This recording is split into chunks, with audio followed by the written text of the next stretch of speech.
dumbbell JM press. So at our facility, we see people get these mixed up all the time between a supine tricep extension, a supine dumbbell skull crusher, or a supine or just a dumbbell JM press. So those three, certain people will use them synonymously. We kind of think they're a little bit different depending on the joint positioning.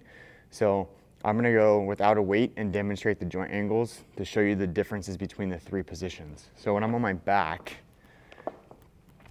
if I'm gonna start with the one in the most overhead position, it's gonna be the skull crusher. So I would bring my hand to where it's directly above my shoulder. I'd bring my hand over my head, right? And then my shoulder gets frozen and the only thing that bends is my elbow. So this is changing which tricep is becoming active because of how gravity works on my shoulder joint and my elbow joint. Because some of our triceps cross our shoulder and our elbow, and some of them do not. So it's just a way for us to hit different angles. And then, so this would be what we'd call a dumbbell skull crusher on a flat surface, right? So supine. And then if I came to just a supine tricep extension, my hand would be above my shoulder again, and then my shoulder's frozen, and then I just bend at my elbow.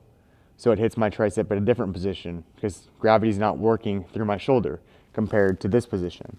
And then the third one, which is this video, would be our JM press. So I get set up in the exact same position, hand above my shoulder, but as I lower the weight, my elbow translates that way, and the dumbbell comes down kind of like around my throat or my chin, and then I'm gonna press back out. This is commonly done with a barbell, but maybe it hurts because you don't have enough forearm pronation to be able to get down in that bottom position and drive back out.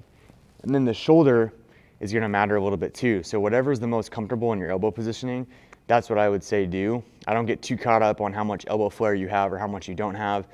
I just want the mechanics to be very particular in that sequence that we talked about between the skull crusher, the tricep extension, and the JM press. So I'll give you a real-time example of all three again. So I'd go here, overhead, I'd freeze at my elbows, my shoulders, excuse me, and then I would bend, and that would be an example of a skull crusher.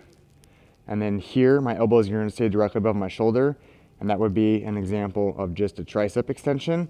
And then a JM press, my hand is above my shoulder again, but this time when I go to bend, my elbows are translating forward, and the weight's kind of coming down toward my chin, and I'm going to drive back up to that top position.